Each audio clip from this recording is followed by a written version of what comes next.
전 일이지만 그게 지금 내가 그 장면 속에 들어가서 경험하고 있는 것처럼 느껴지면 그때 그 감정이나 그때 신체 감각이나 그때 그 부정적인 생각이 온통 나에게 다시 되살아나는 느낌들을 줄 테고요.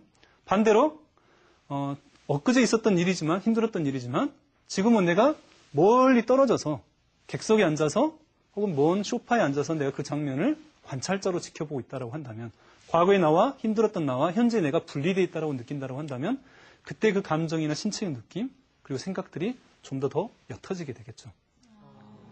근데 불행한 사람들의 특징은 그런 불행한 경험들, 과거에 안 좋았던 일들을 내적 상상으로 경험을 하게 되고요. 그 다음에 좋았던 일들은 외적 상상으로 떠올리되 그게 굉장히 희미하다는 거죠. 그때 그런 일이 있었는지 없었는지 있었다 하더라도 팩트로만 기억이 나고 사실로만 기억이 나고 그때 느꼈던 감정이나 감각이나 이런 생각들은 굉장히 사라진 지 오래됐다는 거죠. 반대로 행복한 사람들, 에너지가 높은 사람들은 반대입니다. 다시 말해서 힘들었던 일을 떠올릴 때도 외적 상상으로 떠올려서 그때 그런 일이 있었지. 하지만 지난 일이야 라고 좀 더 떨어뜨려서 생각하게 되고요. 좋았던 일들은 비록 오래전에 내가 그걸 해냈던 일임에도 불구하고 마치 그 하이라이트 순간에 내가 다시 그 순간에 놓여 있는 것처럼 그때 그 절정감이나 그 성취감들을 다시 고취시키면서 경험할 수 있다는 거죠. 물론 또 두 가지 유형이 있습니다. 예를 들어서 좋은 일도 안 좋은 일도 다 내적 상상으로 떠올리시는 분도 있습니다.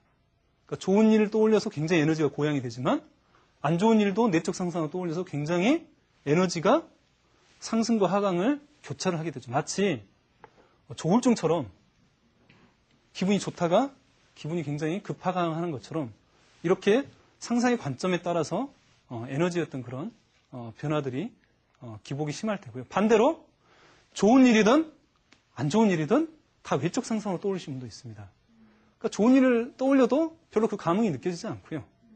안 좋은 일을 떠올려도 별로 그렇게 덤덤하게 느껴지는 거죠. 일반적으로 보면 남자분들은 외적 상상을 더 잘하게 되고요. 여자분들은 내적 상상을 떠올리게 돼서 이제 부부 상담도 이제 하게 되는데 상담실에 오게 되면 이제 여성분들은 아직도 이제 분이 안 풀리는 거죠. 그리고 싸우고 나서도 어떻게 지금 잠이 오는지 어떻게 밥 달라는 소리가 나오는지 인간적으로 이해가 안 되죠. 하지만 남자분들은 그 지난 일 가지고 아직도 그걸 가지고 힘들어한다라고 이해를 또 못하게 되죠. 이분들은 마치 팔짱을 끼고 문제를 뒤에서 바라보는 것처럼 그 힘들었던 일이지만 그렇게 관찰자 혹은 외적 심상으로 상상으로 떠올릴 수 있게 된다는 거죠. 이게 우리의 행불행을 좌우를 한다고 한다면 어느 정도 영향을 미치고 있다고 한다면 보다 더 중요한 것은 우리가 상상을 어떤 관점으로 하느냐는 우리의 노력에 의해서 바뀌어진다는 거죠. 다시 말해서 과거에 힘들었던 일은 보다도 우리가 외적 상상으로 떠올리게 하는 훈련을 하고요. 다시 말해서 그 장면 속에 들어가 있다고 한다면 자꾸 현재 내가 과거에 내가 분리돼서 객석으로 혹은 더 창공에서 심지어는 지구 바깥에서 그 장면을 바라보고 있다라고 생각하면 할수록 그 감정들이 옅어지게 되고요. 반대로 좋았던 과거의 경험은 지금 그 순간 속에 다시 들어가서 내가 경험하고 있다라고 생각하는 것 자체가 보다도 우리 에너지를 변화시킬 수 있다는 거죠.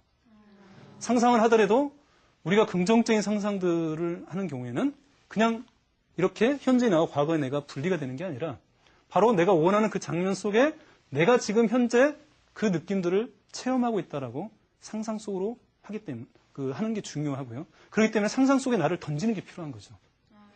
그래서 보다 더 창조적인 상상이 되려면 여러분을 그 스크린 속에 던지는 게 필요하고요. 그 스크린 속으로 걸어 들어가는 상상이 보다 더 창조적인 상상입니다. 그래서 내가 지금 그 느낌, 그 감각들을 체험하고 있다라고 느끼는 게 중요하고요. 그것이 상상 훈련을 잘 활용할 수 있는 또 하나의 비결이고 그게 우리 삶을 창조로 이끌어주는 열쇠가 될 수 있다고 할 수 있겠습니다. 마지막 세 번째는 절차적인 상상이라고 소개를 하고 싶습니다. 어떤 상상이 창조적이냐? 상상 플러스 절차 혹은 상상 플러스 기술. 절차나 기술이 가미가 돼야지 그 상상은 창조가 될 수 있습니다. 절차나 기술이 가미되지 않으면 상상은 창조가 되지 않습니다. 공상으로 흐르기가 쉽겠죠. 우리가 원하는 것은 다 이루어낼 수 있다. 상상하는 것은 뭐든지 다 현실이 된다. 물론 우리한테 위안이 되는 말이지만 현실은 그렇지가 못하죠. 우리가 간절히 원하더라도 이루어지지 못하는 것도 많고요. 현실은 우리가 원하는 대로 항상 흘러가는 것만 아니죠. 보다 더 우리가 상상 자체를 현실화 시키려면, 창조로 만들어 나가려면 그 상상 안에 절차와 기술이 포함되어 있어야 합니다. 지금은 그대로 이 시설이 되어 있는지 모르겠지만요. 임상병리실, 그 혈액을 채취하는 체열실로 알고 있습니다. 그 체열실에는 다른 병원에는 없는 그런 풍경들을 볼 수가 있는데요. 바로 이 동영상이 있습니다. 이 동영상이 잘 보이진 않으시겠지만 어떤 동영상이냐면 일명 울음 잡는 동영상입니다. 체열실에 가면 아이들이 많이 울잖아요. 아이들은 사실은 아파서 운다기보다는 체열하기 전부터 다른 아이들 울음소리만 듣고도 자지러지게 울게 되겠죠. 그래서 이 체열실 옆에 이제 방이 있다 보니까 늘 이제 아이들 울음소리 때문에 연구나 어떤 공부에 집중하기 좀 힘드셨다고 해요. 그래서 아까 적극적인 상상과 좀 비슷한데요. 그래서 이분이 생각을 한 것은 어떻게 하면 좀 더 내가 쾌적한 환경에서 근무를 할 수 있을까를 생각을 하신 거죠. 상상을 하신 거죠. 그래서 그런 상상들을 하고 어떻게 하면 보다 더 그러한 상상들을 현실로 만들어낼 수 있을 것인가를 고민을 하다 보니까 그런 이제 생각이 좀 들었어요. 자신의 자녀들은 체열을 할 때 아빠 때문인지 울지 않더라는 거죠. 그래서 자기 자신의 아이들을 동영상으로 촬영을 해서요. 여기다 이렇게 아이들한테 이렇게 보여주는 거죠.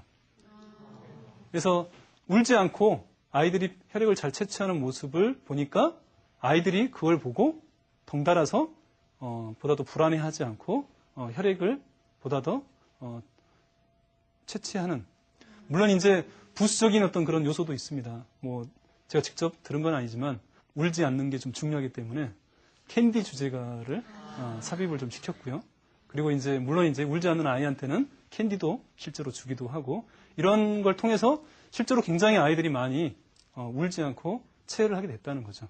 그래서 보다 더 우리가 상상을 한다면 시끄럽지 않는 환경에서 내가 일을 하고 싶다는 어떤 이런 상상들을 한다고 했을 때, 조용한 환경에서 일을 하고 싶다는 어떤 상상을 했을 때 어떤 기술, 어떤 과정들을 거칠 것인가를 생각하는 게 보다 더 중요하다는 거죠. 그래서 우리 상상은 또 두 가지로 나눠볼 수 있는데요. 하나는 더 결과물을 상상을 하는 거죠. 내가 원하는 결과를 떠올리는 것이 말 그대로 결과물 상상입니다.